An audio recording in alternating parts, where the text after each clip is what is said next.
one thing that you mentioned as an Yes. area of focus was retirement. And I'm Yes. like, huh? Tell me more. How is the double tax Yes. playing into this? The double tax and aging shows up in a lot of different ways. One, there's sort of the cumulativeness of, I know that's not a word, my bad. The No, it's cumulative fine, honey. You nature, yes, say whatever you want to say. of the double tax, right? So, you have the double tax of beauty, the double tax of the homeownership, et cetera, et cetera. And all of these things will show up at the end of your life. Because if you had less wealth to pull from to buy your home and you're pulling from your 401k account, when you get to retirement, you don't got no money to pull from, Ooh. right?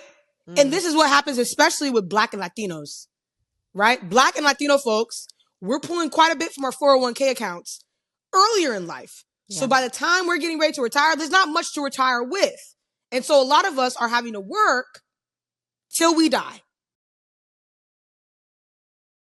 Anna, my love, welcome to the show. I am always a fan of women of color who are doing the damn work, okay? Because when it comes to the personal finance conversations and just money convos in general, I feel like one of the main reasons why I even started this show is because there seems to be a general lack of acknowledgement that the intersections in which we live as women, as people of color, as, different immigration statuses, and so on and so forth, have a direct impact on money. But for some reason, people don't want to acknowledge that. People just want to say, like, oh, you know, communities of color struggle because they're lazy or because they don't work hard or because they're not as educated. And we need to just keep it all the way 100. Yes. There's a lot of shit that is at play systematically that Yes. makes it more difficult for us to build wealth, to pursue financial freedom, and the like. And that's why I'm so excited for the fact that you are here to tell us what's actually going on. Yes. Well, first and foremost, thank you so, so much for having me on the show. It's such an honor to be talking with you about all the things that you just mentioned and more. And I think that you nailed it, right? There are structures in place that are making it hard for women of color, people of color, communities of color to literally just navigate the wealth building process. And I think one thing that I want folks to take away from today's conversation is that the individual costs that women of color deal with today become societal costs for everyone else tomorrow. Ooh. Right? Okay. So you can't ignore what your grandma or your mom or your daughter's dealing with because those costs accumulate over time to become bigger problems for society, which you're a part of later on. All right. So for folks who are encountering you for the first time, tell us a little bit about who you are and what you do, ma'am. So, hi, my name is Anna Gifty, also known as just Anna. I am a sister. I'm a daughter. I guess I'm an auntie now, auntie of three nieces. And then I think what people mostly know me for is the kind of work that I do. So I study economics and policy at Harvard. I'm doing my PhD right now over there at the Kennedy School. And I focus a lot on asking questions about how do we disrupt and interrupt inequality, right? Systems of inequality. And so I really think about that through the lens of race, gender, and the economy. And so this book is sort of like a manifestation, or I guess I'm also an author, by the way, but for folks who are listening, this book that I wrote called The Double Tax is really a manifestation of that, right? How do we think about the structures that have been built to really kind of weigh on women, especially, and how do we ensure that these structures are sufficiently disrupted and hopefully eliminated in our lifetime? Okay, like we're all about the disruption on this damn Yeah. show. So Yeah. you are my kind of woman and you're speaking my kind of Yes. language. I love it. Okay. First off, was this always your goal to just be out here disrupting systemic oppression? Like, or what was the goal? It's funny because I feel like my educators from way back when kind of saw me, back in the day. I never used my inside voice inside. You know what I'm saying? I was very much the one who was deemed very enthusiastic by my teachers. So I think there was always this like voice of like, speaking up for my classmates, that sort of thing that I think has now translated into something a lot more systematic, right? Where I do feel like it is a calling on my life to really be at the forefront of fighting against inequality. And a lot of folks ask me, why do I do this? And I have nieces, I have mentees, there's younger people who are following me that I feel really a responsibility to. I want those individuals to have a much better go at it than we did, right? And I Mm, think that, there's a lot of things that are being reversed in real time as yeah. we know it. But I still think that the fight of inequality is still worth fighting for. And so this book is one attempt to really empower you and in your community to figure out ways that align with your values, align with what your community needs to fight for inequality in your neighborhood, on your block, etc. Mm. I love that. I'd love to know kind of what your personal experiences is with just finance and Yeah. understanding, like, how did money play a role in your childhood? What are some of the Whew. lessons, or maybe some of the lessons you wish you learned and you didn't learn? Yes. Tell me kind of about that. This is a great question. So I maybe need to kind of go back in time a little bit to give you guys some context. So I was eligible for Head Start. So for folks who don't know what Head Start is, it's essentially a government program that educates kids, young kids of low income working families. So that tells you kind of how I grew up, right? So I grew up in an affordable housing neighborhood. My mom is kind of the money mastermind, the penny pincher, if you will. My dad and I are kind of like, oh, that's nice. And then like we might go buy it or whatever. But I think my mom is the person who really taught me about money management and sort of how do you think about stretching a dollar and even a couple cents, right? And so I think for me early on, it's interesting. Like when I went to Head Start, basically I had the opportunity from the county to be selected to go to a private school in my county on full ride. So you Mm, might be asking, why am I giving this context? Well, the context of the financial situation of my classmates changed fundamentally. So I okay. went from, being in class with people who were in my neighborhood who looked like me, black and brown. Some folks were Latinos, some folks were white, some folks were black. And we all kind of, grew up similarly to now going to school with predominantly white kids who, lived in cul-de-sacs and their moms drove minivans. And a lot of the playgrounds I saw on TV, they actually had in their backyard, right? This idea of snacks. They had like a snack bar or whatever. And so going from that, I think that was kind of like my first time encountering inequality. I'm talking at Mm, the age of 5, 6, 7, right? wow. Where I was oscillating between going back home to my neighborhood where my backyard was a slate of concrete and then going over to play dates where people had sprawling backyards, sprawling lawns. You know what I'm saying? They were like, oh, we're going to go ahead and take you to, like the jump house or whatever. And so just seeing kind of what financial means even looks like. And I would even argue that as I got older, right, as I went through grade school, the people just got richer. Let me tell Mm. you guys a quick story. You grew up in Boston, right? Is that right? No, I'm from Maryland, but I'm up in Boston right now. But Got it. Boston is a Okay. different type of, we Oh, can yeah. get there for sure.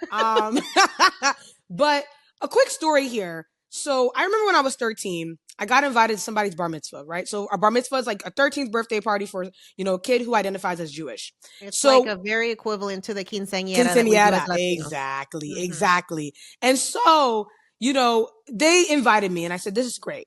And then I found out where it was. It was at the Raven Stadium. Oh, Yes, shit. Are you the Baltimore. serious? I'm not joking. What? I wish I was It's giving joking. MTV It's Cribs. giving, you got it. You got it. And it's funny, right? Because, these kids, we're talking about 13-year-olds, come back to school the next day. Oh, guys, I got like $10,000 for my birthday. Something Wow. crazy. Something crazy. So I get to the Baltimore Raven Stadium with my dad. But dad said, the parties are here. I said, yeah. I don't know why. We get to the Baltimore Raven Stadium. We get up to the club level. Y'all, Wow. snacks on snacks on snacks. He had a tower of gifts. And then we had access to the stadium. When I tell you that was one of 2 times I've ever stepped foot in that stadium, it was like for decades, that was the only time I had ever gone to that stadium because I could Wow. afford only to go because it was free. So Mhm. my point here is just like, I think for me, dealing with finances or dealing with even financial inequality became extremely salient. And let me add some nuance here. I'm originally from Ghana, right? So I was born there for like 2 seconds and my parents got the visa lottery and we headed over here. And so going back to Ghana, I realized, oh, we're actually more financially well off than our relatives here. So it's Wow. even thinking about sort of where do you fall within the economic mobility structure, right? Like in some places you're less economically mobile, and other places you are more economically mobile. And what are the implications of that? That really got me thinking. And I think that's what got me into economics ultimately. Yeah. Wow. I think a lot of people can resonate with this lived experience. Yes. There's folks who, for one reason or another, end up in a predominantly white institution, a Mm-hmm. predominantly white town. Right. A lot of folks don't know the fact that, like, for example, where I'm from originally, New Jersey, is Yeah. like one of the most segregated states when it comes Bruh. to the cities, the income inequality, the school systems. Mm-hmm. And they're like, but how? Like, that's not the South. And it's like, ma'am, you don't need to be in the South to experience segregation. Okay. Clock it. Let's keep it 100. I Clock it. remember literally driving 15 minutes from where I grew up, and the housing values were quadruple the cost. Yes. The schools were completely different. Right. And it's like, the police would actually enforce the borders. Like, if you drove from one part of town Mm-hmm. to cross the line, Right. you were getting pulled over if you look like you did not belong there. Listen. And you know what's crazy about this? Just to add some additional color on my side, I'm going through gentrification right now. Mm, So my childhood home that is, in Howard County recently got bulldozed because wow. they're making way for the luxury apartments, right? Everybody wants to go ahead and move back to my hometown now because we got a nice fancy mall and there's nicer stores around and people want to be around that. And Hmm. so it's interesting, right? Being in these spaces with, economists, with policy wonks, these are individuals who a lot of times are from socioeconomically like very high backgrounds, right? Their parents have PhDs, master's degrees, doctors, et cetera, et Yeah. cetera. They went to boarding school or private school. I mean, obviously I went to private school, but on full ride, right? Right. I think it's interesting to hear them talk about issues, economic issues, financial issues that impact our communities because they talk about it in a very passive way, right? How They so? haven't lived it. They haven't lived it. So they're talking about, can we really look at the effects of gentrification on voting behavior? And they're talking about it hypothetically. They've never been in a place that's been gentrified. Their house has never been gentrified before. They But are here the I best am part.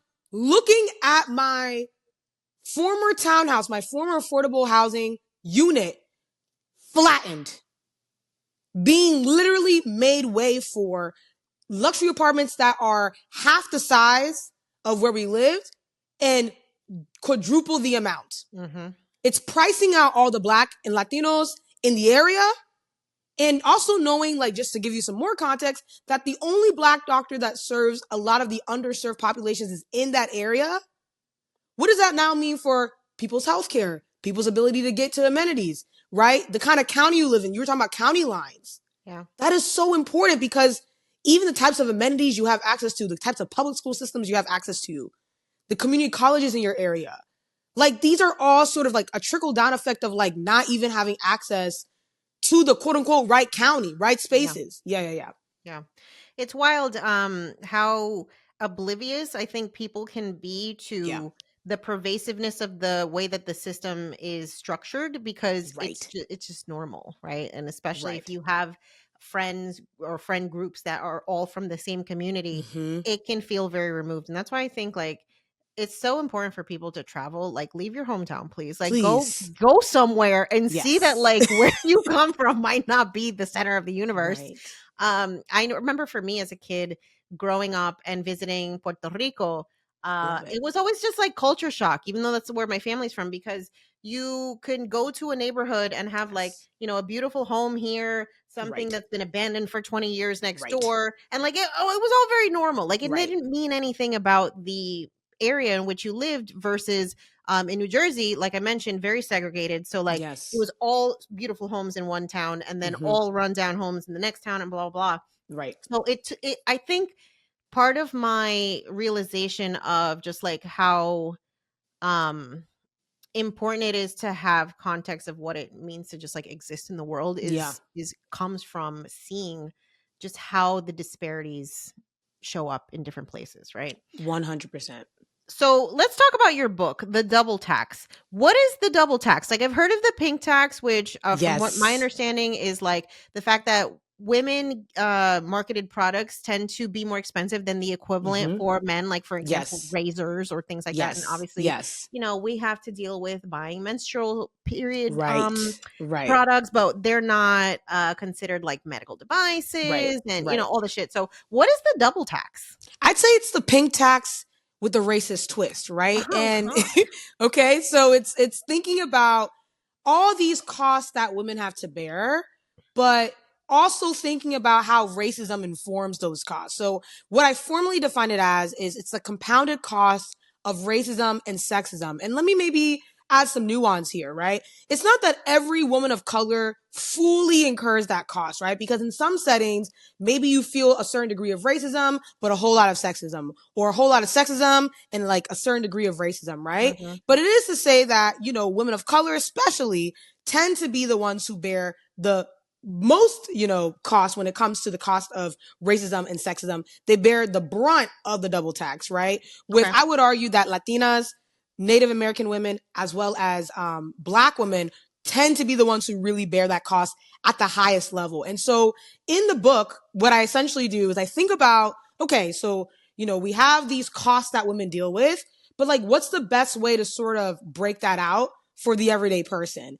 And I think what I do is I go ahead and say, what are some of the biggest moments in your life, right? As a woman, as a person, you're going to encounter beauty standards for the first time. You're going to navigate your career, which means choosing a career, negotiating your paycheck, navigating your first promotion, maybe your second promotion.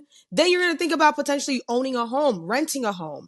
And then, of course, there's parenthood if you decide to have kids. But another thing that people don't like to talk about is caregiving, which is a whole other topic Mm. that, again, these costs really show up at. And then finally, retirement is another place that people don't think that something like the double tax would actually show up in. And so really, this is kind of the main definition, right? The compounded cost of racism and sexism, not only what it costs women of color, but what it costs all of us in society.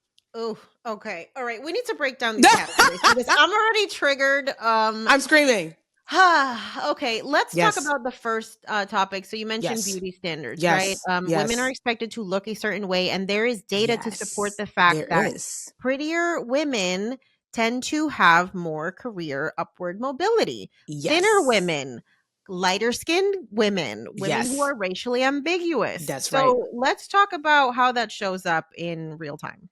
I think that what you just mentioned are the real-time examples, but let me give you guys maybe a very practical one. So in this chapter of the book, I focus on hair, right? Mm. So hair is something that, all women have to deal with, right? You can't be rolling up crazy somewhere with your hair, right? You know what I'm saying? But I will say that the degree of grace that's giving to you depends on your racial identity. So Yeah. let me maybe break this down, right? I know Latinas and Black women have done this, especially back in the 90s. So you got that slick black back bun, right? You got your gloss, nice little clean The girl hoop look, earrings, hoop the earrings, red you get it lipstick. exactly, right? But here's what I want to make a point about. We had a conversation with a bunch of women for this book. And for that particular chapter, we talked to high school girls and we talked to college age girls. And we said, look, this idea of beauty, of hair, like, what do you guys think about? When we talked to the white girls, they said, look, my hair looks great. I sometimes have to brush it. I sometimes don't have to brush it. It's not something I really have to think about, right? And the gag of that is there's a lot of other things that white girls have to worry about, right? Size, whether or not they're tan enough, right? Like there's certain things that they got to work on makeup, right? Mhm. And If these their are all booties are big enough, because right. apparently that's a thing now That's a too. thing now. That's a thing now. Okay. Though it's reversing, reverse. Anyway, that being said, right? So with that in mind, it's not that like white girls are not dealing with these barriers as well. It's that Black and brown girls deal with those same barriers on top of having to deal with stigma around how our hair looks, as Mhm. an example, right? And so what I say is that, look, the double tax means that the cost of presentability is high for all women, but for Black and brown women, it's especially high because of our hair, Yeah. That right? perception of professionalism, if you're Yes, qualified for a position just based on how you wear your hair is crazy. it's crazy. And because the reality is what I say in the book is, for white girls, if you wear your hair however you want to wear your hair, let's say you dye your hair purple, people are gonna say that's quirky. She quirky. I love that. But the moment a Latina or a Black woman dyes her hair purple, or an Afro-Latino dyes her hair purple, suddenly what comes into question is your economic status. Are you qualified? Where did you come from? Who raised you? Educated? Are you educated? A lot of questions start to enter the picture. Yeah. And there are actual implications to your well-being. You might not get a job, as you just mentioned. You might not get an interview. If you know what I'm saying? If you're a child, you might get punished by supposed rules that the school is enforcing around how you should show up at the school. There's all these other implications for Black and brown girls being policed. And what people seem to think is, well, you know, that's a Black and brown girl problem. It actually is a you problem too, because if I can be policed for my hair, you can be policed for your shoulders. You can be policed for how you know, wear your makeup.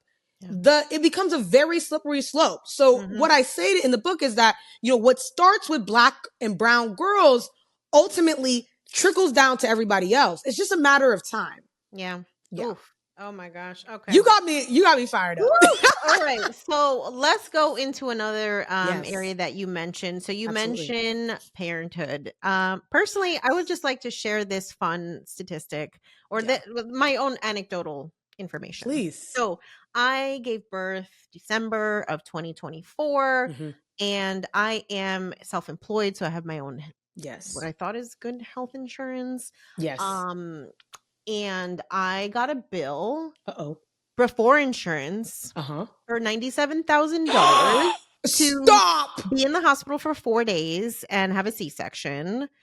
And then I got another $23,000 bill for my child, who apparently had her own medical stay as someone who was just born.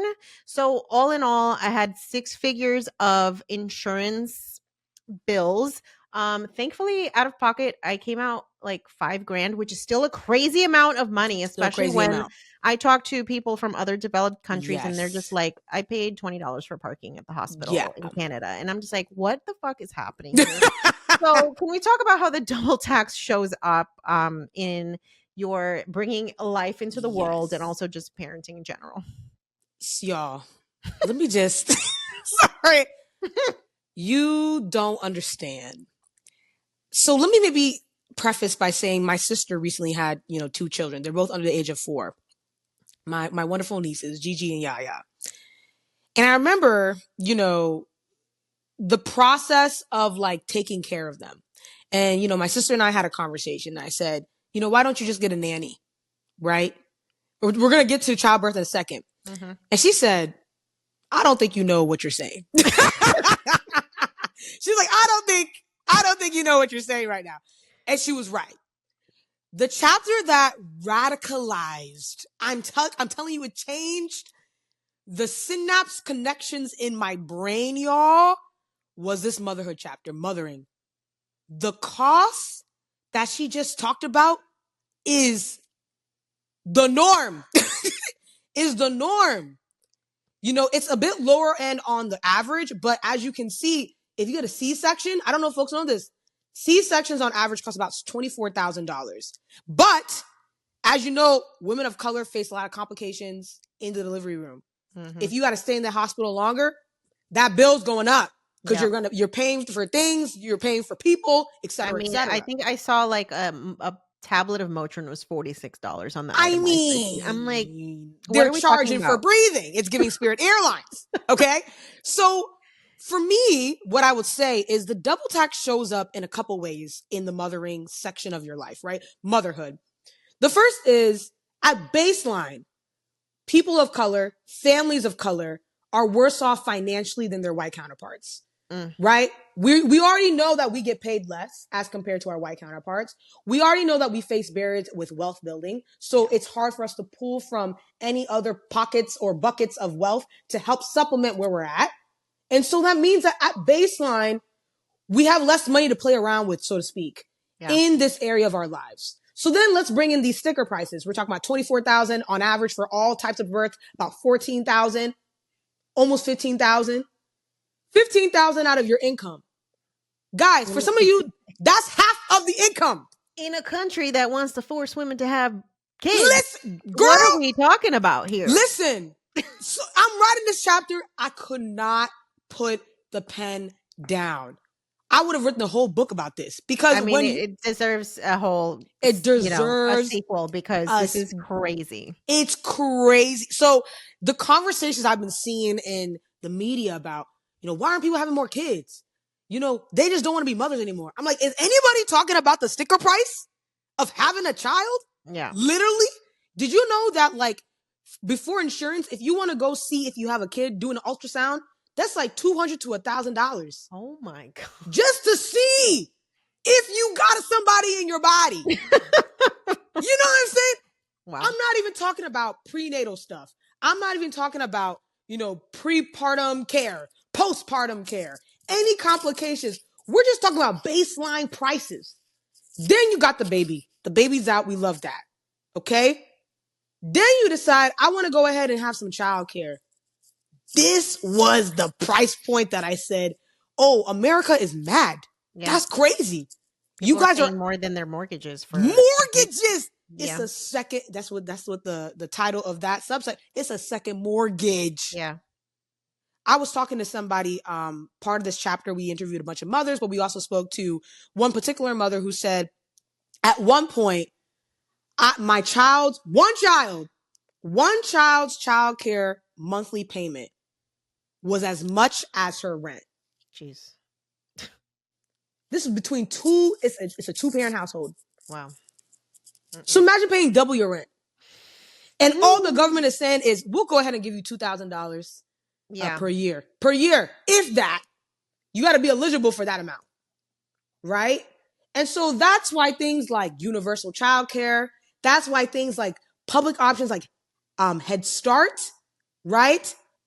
These things, when you see somebody on the ballot, locally, statewide, federally, we'll see federally, let's throw that away for a second, local and state, and they're not talking about childcare, you should raise your eyebrow and you should ask them why.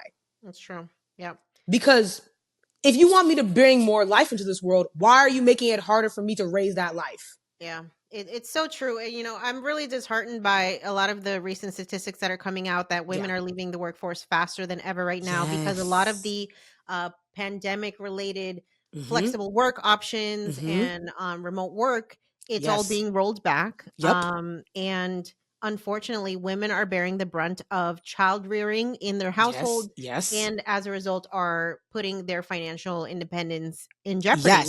But it's almost like it's a forced choice. I feel like this government, this administration is really intent on putting us back to the 1950s where women are at home and are highly medicated in order to function because this shit is crazy. Yep. I don't know if y'all seen Mad Men, if y'all don't know that show, but they're trying to take us back to Betty Draper. And I don't know if people know how Betty Draper ended her, like, that arc ended.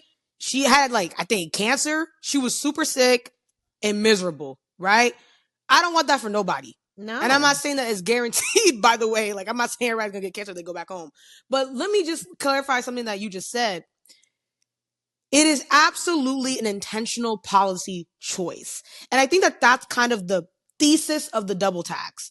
That a lot of the choices to make life more expensive for women, especially women of color, is on purpose. Yeah. Right? It does not have to be this way. I present a number of ways that can be reversed, right? We just talked about one where it's like, make childcare more affordable. How about you subsidize significantly the act of childbirth? How about you don't criminalize people who get abortions, right? Because some people need abortions in order to survive, right? Let's talk about it. Let's talk about it. Go ahead. Sorry. No, you're completely right. There's just this like this extreme worldview on women and just like especially men just want to be policing our bodies when they don't even have any of the functioning parts that they want to control. It's like really creepy. Let's ask ourselves why. Listen. And just on a point on men, right? I don't know if any men are listening to this podcast. You need to read a book like this. And let me tell you why. I think a lot of men say, if the book is about women, the women will read about the women. But the gag of the matter is, as a man, if you're trying to show up as a father, as a husband, as a grandfather, as an uncle, as a brother, as just a man in your community, you need empathy. And Yeah, and you need to empathy, realize that it's your fellow brethren who are writing these laws, listen, okay? you It's not need to, us. listen, you need to understand how half of the population is living and how that population is being reflected in their experiences in your community, in your household. Yeah. One of the most important things about this book, at least for me, was in writing the book, I grew more empathy for my mom and my sister and the women in my life, right? Especially after the motherhood chapter and the caregiving chapter, I said, man, why was I asking so many questions or sometimes giving them hell? Like, I'm the baby Mhm. of the family. So, it's a little spoiled, right? That's kinda your job, though. Right. That's right. But I understood the decisions my mom made. I'm understanding the decisions my sister is making. But I Mhm. think what was also simultaneously so important is that at some point my dad started asking me, what's this book about? I started talking him through some of these costs. He said, I didn't know you had to deal with that. Mm. This is a grown man who's Yeah. very kind. I love my dad. But the fact that he even had something to learn at his big age, how much more you? You know what I'm saying? Oof, you know what? I think us as a society, we just need Girl. to be a lot more curious about what it's like Yes. to not be our identities, right? Just like That's trying to right. understand the intersections that people exist in, and maybe Yes. that requires some curiosity, some Yes. compassion, some empathy, Yes. some Yes. ability to just relate to human beings who might be different than you. That's right. Like, go make some friends that don't all fucking look like you. Let's start there. But Like get outside of your comfort zone. actually, because I think also you're just a worse off human if that's your paradigm. That's what Yeah, shapes your paradigm, right? yeah. You don't understand how to relate to people who are different than you, I which think means that it's so go ahead. dangerous too because we're in a time where it's like so easy to find an echo chamber and just stay there. Absolutely. Absolutely. And I think, I had an opportunity recently to go on the streets of Philly and I had to ask some folks, do you think it's expensive to be a woman? And folks had a lot of opinions. Yeah, we in Philly. Shout out to Philly. Yeah. People said, I don't know about that feminist stuff. That Oh feminist God. shit. That's what people were saying. Some people are like, absolutely, of course. Some men were like, it's expensive to have a woman. It's expensive to, you know what I'm saying? All types. Y'all will, if you go follow me on Instagram, y'all will see the video. It's hilarious. However, I was with a group of women and they were worried at times like, oh, these men are talking to you or these different people are talking to you. And I said, no, no, no, no. Let them have space to talk, right? Like, this is not my lived experience, but hearing their lived experience, it better informs the way I show up in the world. And I can also find bits and pieces to empathize with to at least get them to understand my perspective too, right? Mhm. This is sort of part of just being a human being that understands that they're part of a larger group of humans, right? Yeah. And making sure that you're not really ignoring people's lived experiences because you want to center your own. Mhm. Yeah. Yeah. Okay. All right. So one thing that you mentioned as an Yes. area of focus was retirement. And I'm Yes. like, huh? Tell me more. How is the double tax Yes. playing into this? So I want to read some numbers here if y'all don't mind. Okay, please. We love data here. So first and foremost, the double tax and aging shows up in a lot of different ways. One, there's sort of the cumulativeness of, I know that's not a word, my bad. The No, it's fine, cumulative honey. You nature, yes, you can say whatever you want to say.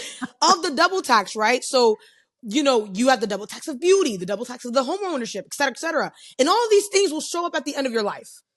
Because if you had less wealth to pull from to buy your home and you're pulling from your 401k account, when you get to retirement, you don't got no money to pull from, Ooh. right? And Mm. this is what happens, especially with Black and Latinos, right? Black and Latino folks, we're pulling quite a bit from our 401k accounts earlier in life. So Yeah. by the time we're getting ready to retire, there's not much to retire with. And so a lot of us are having to work till we die, right? Facts. And Yeah. that's not really, I want to say it's not really our fault, so to speak, right? Because that's a function of the fact that there's a huge racial wealth gap, an ethnicity wealth gap between white folks and us. Yeah, Let I've me, seen something as like 10 yes, times as much let, potentially or let me even give you more. some, let me give you some numbers. I'm going to have you guess something really quick. Ooh, okay. For every dollar a white man has in wealth, how many cents do you think Latina women have? 50 cents. Wow. That's high. Damn. Let's go a little bit lower. 25? Wow. Lower. Oh my God. Yes. 10? Okay, you're close. It's 14 cents. Oh, Jesus Christ. Okay. 14 cents for every dollar. We're not even talking like a fifth. Yeah. Less than a fifth. Okay. How about black women? I think it's worse. You're right. It's 8 cents. Gosh. Single digits. So if we have that in the context of our brains, now let's talk about retirement. Retirement is really, at the end of the day, about, can I stop working and survive on retirement income, be it pension, Social Security, retirement savings? Yeah. And the reality is, if you have been pushed towards certain careers that don't have pension plans, that don't have good benefits, that are already not paying you a whole lot, right? That means that you rely quite a bit on Social Security. But as y'all know, there's a lot of pressure on Social Security right now because a whole lot of people are coming to that age, which means those payments are going to get smaller and smaller and at some point disappear if we don't do something about it, right? But in addition to that, that also means that the kind of retirement savings options you have are also a function of the type of career that you end up in, right? When we talk about, you see how everything's connected, right? When we talk about careers where Black and Latino women have proportional representation, that means that the representation is as much as how much we make of the current nationwide population. We have no representation in the top 10 highest paid careers as of 2019. Yeah. None. White women have 3 out of the 10, and Asian women have 2 out of the 10, right? White men, of course, overrepresented in all 10. Right. Okay. Now let's go to the lowest paid career paths. 8 out of the 10 careers, Black and Latino women have nationwide share representation. I'm going to guess a lot of those careers are in the caregiving field. You got it. Yeah. And that goes back to what we were talking about before with caregiving. Mm-hmm. Caregiving is unpaid or it's paid very little. And what I'm going to say is, it might sound dramatic, but I'm being so serious when I say this. If we don't do something about the caregiving infrastructure globally, economies will crash. I'm not joking. Yeah. I'm not joking. Communities will fall apart. You cannot rely on abuela to take care of everybody without someone taking care of abuela. You see what I'm saying? Yeah. You cannot rely on your auntie to take care of everybody when no one is taking care of her. Mm-hmm. And this is essentially what we hear from all the women that we spoke with. Who takes care of us? Right? And so let me bring back some numbers around retirement income and savings. So only 20% of Hispanic women have retirement income from savings and pensions versus 39% of white women.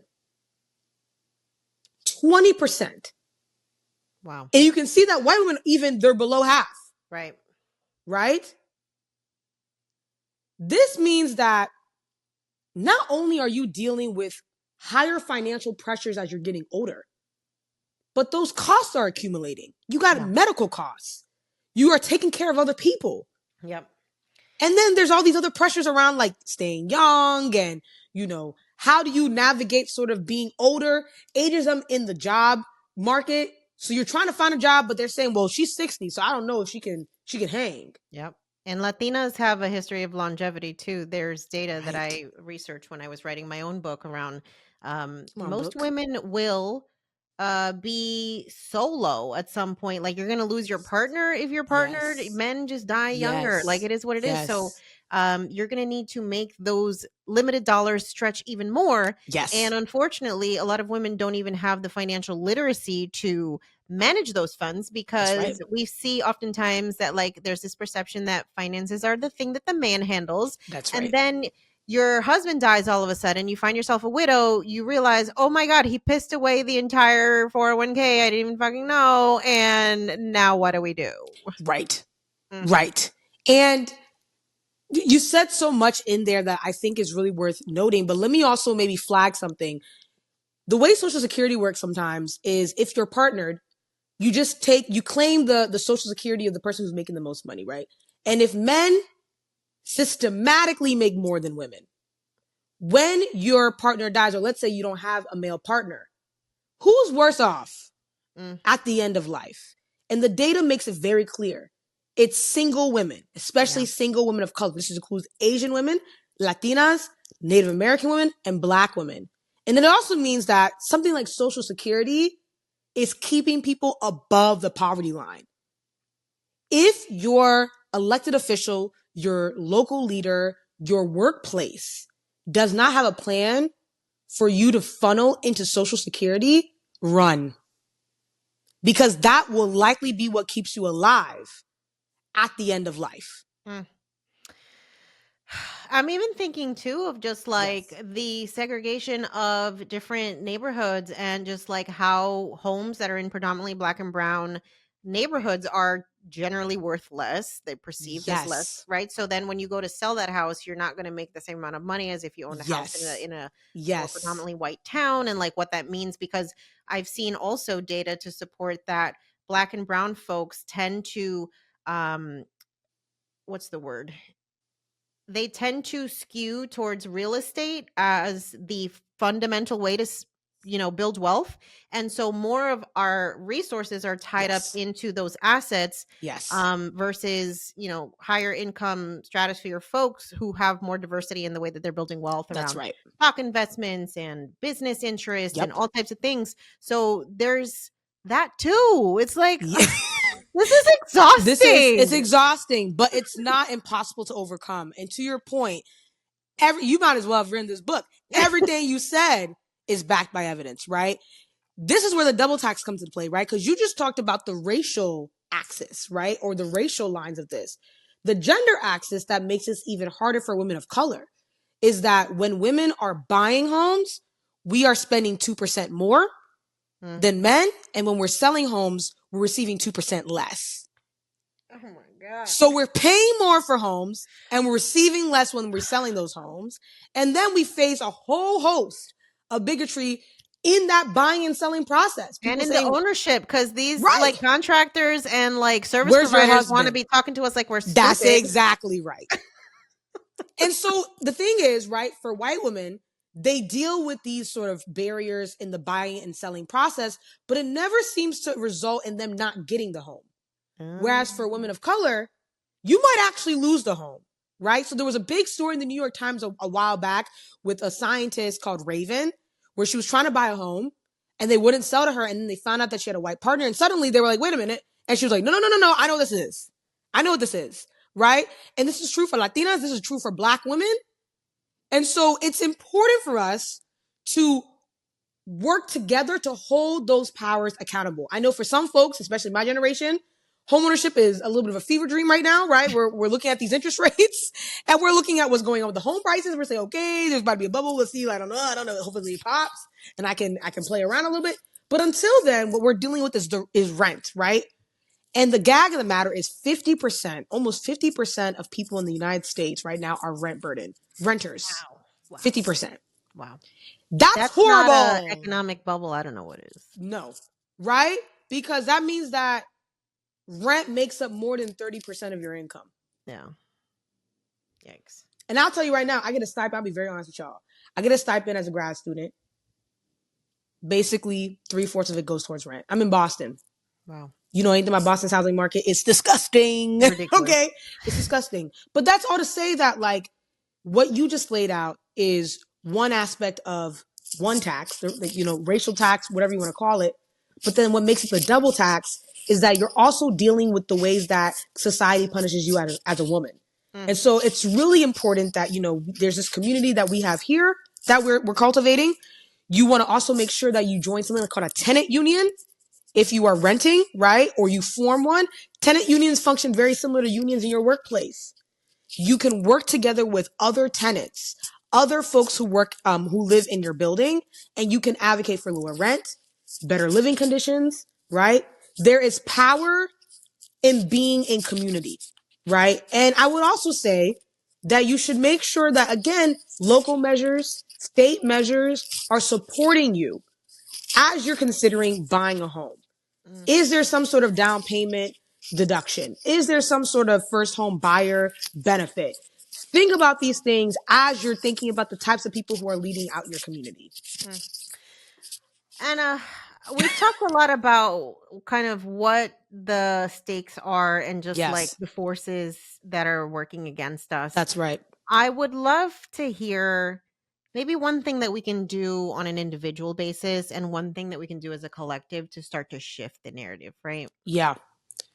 So I love what you're asking here. And I understand too that we've talked a lot about structural issues, but I want to affirm everyone and say, you read the book, I don't leave with the problems. There's a lot of solutions that you can take on as an individual and in community. Let me give you guys one very simple one. We're talking on a finance podcast with a financial genius, right? Start talking to other women about how much you make. Okay? If y'all are comfortable with talking about your Tinder hookups, you can You're talk about your salary. hilarious. I'm just saying. It's true. Because there's power in community. That's also a collective action item too. If I tell a friend of mine I'm making $50,000 and she says I'm making 60, we can say, well, something about that's wrong because we're doing very similar work. We can go together and say, why is there a discrepancy between what I'm making and what she's making? And a lot of times employers won't have a lot. They'll be, ooh, ooh, ah, it's giving DJ spin track. They don't know what to say, right? Because they were hoping, they were praying you wouldn't have a communication about that. The You wouldn't have a answer is conversation about that. because you let me get away with it. That's right. Right? Because I think what people don't realize is that employers, organizations, companies, if they're not a nonprofit, they are profit maximizing entities. That means that they care about the bottom line. And if paying you a couple less than $5,000 or whatever per month gets them there, they will do it.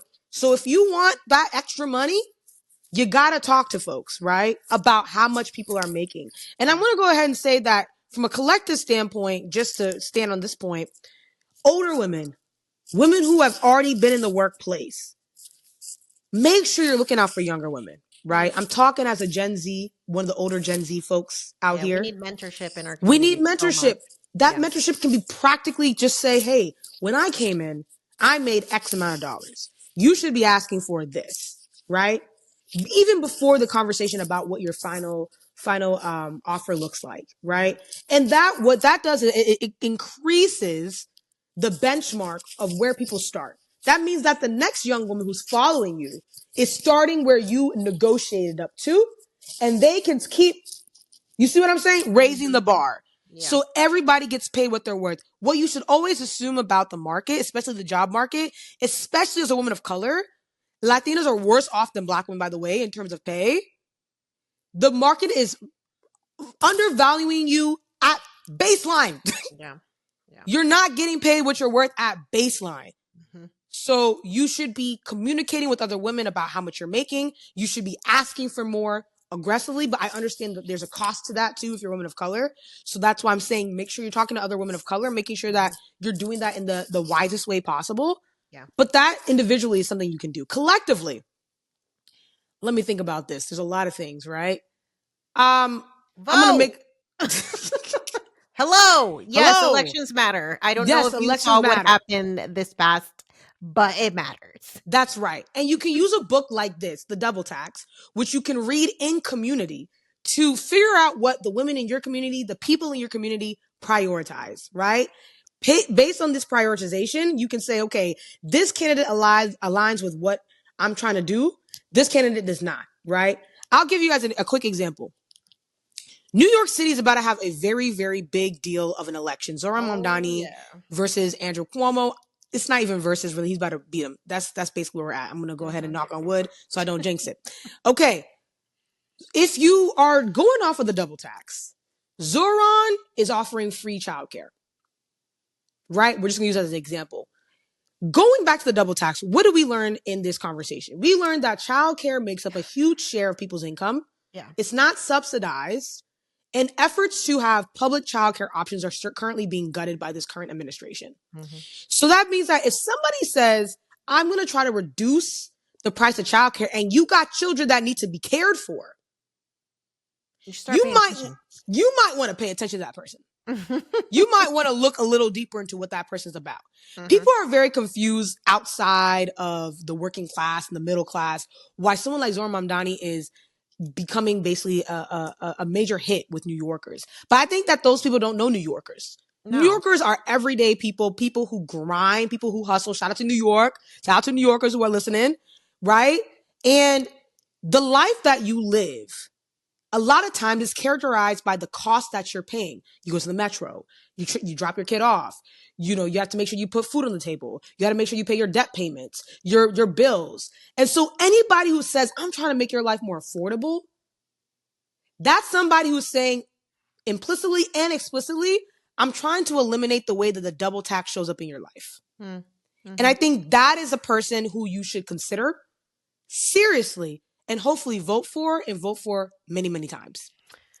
Anna, I think the work that you're doing is so important, especially when we think about how difficult it feels Yes. sometimes to make financial progress as Yeah. people of color. And I speak specifically from the Latina lens right now. Yeah. I like to say that we are told to pursue the American dream, Hmm. but on half of the budget. You know, Woo! and that's That's a bar. literally what's going on, right? Yes. So when shit feels harder to save for retirement, to put food on the table, to somehow help your family members, because apparently that's a thing too. Now we have to like be part of the sandwich generation and be worrying about caregiving and Right. child rearing Right. and taking care of ourselves. And it can Right. feel very stifling. So the fact that you're doing the work to literally make people aware that this is a real thing, that you are not hallucinating, that That's you are right. not lazy, that the That's right. bootstraps narrative is complete bullshit, and That's it's right. actually harder for you to accomplish the same things that other groups can because we just are not starting at the same starting line. That's right. Um Thank you for what you're doing, and I want folks to know where they can find out more about the double tax, where they can get their copy, where they can find more about Of you, course. because this is such important work to highlight. First of all, thank you so much for having me on this platform. Shout out to all the Latinas who are listening as well. I think a lot of times y'all's stories get kind of, hidden in Yeah, the larger narrative. And I would really want to make room for that. And we make room for that in the book. So I really hope that you feel seen I when love that. reading and when listening. Um, yeah, a little bit about me. So once again, my name is Anna. I'm super excited to connect with y'all online. So I'm at It's Afronomics, ITS Afronomics on both Blue Sky and Instagram. You can also find me on LinkedIn as Anna Gifty. I'm like the only Anna Gifty that basically exists. So feel free to look me up there. I'm going to be touring. So Oh, I'll be amazing. in 7 cities across 7 weeks. And so I'll be headed we're starting with New York City first. We'll be in Manhattan on September 17th, and then we're headed to DC, Boston, Atlanta, Chicago, St. Paul and Minnesota, and then finally LA. And so I really hope that folks who are listening, that y'all come out and come and support. I really want to meet you. I want to talk to you. I want to hear your stories. I think, like you were saying before, people feel gaslit about Mm, the costs that they are spending, right? The things that they're spending money on. And I want to tell you that you are not going crazy. It is very expensive to live as a woman and as a person in America. And there are concrete ways that we can reduce those expenses together. I think one thing I'll leave you with is a lot of us come from, immigrant backgrounds, Black and brown communities that are rooted in community. That is going to be how we get through this. You got I to link absolutely arms with agree. somebody else, and you got to bring your resources together. Yeah. Because if you try to do this thing alone, there's an African proverb that says, if you want to go fast, you go alone. But if you want to go far, you go together. And the intuition there is, if you are with other people, they know how to get to the destination in better ways, Yeah. right? And so this book is an attempt to really kind of be a catalyst for you to find that community that you can walk with, so that these costs are not unbearable, and so that the future generation coming after you doesn't have to bear these costs. Mm. I think that's the mic drop moment of the show. Anna Gifty, thank you so much for being here. You can get your copy of The Double Tax: How Women of Color Are Overcharged and Underpaid, starting September 16th, wherever you buy books. And make sure to check out Anna on social. We're going to have all of her links in the episode show notes so that you can join her live. Because if you love this conversation, I can't even imagine what it's like to be in her energy in real life. Okay. So thank you so much for being here. And again, thank you Of for the course. work that you do. It is so important. Thank you too. Thank you so much. Thank you.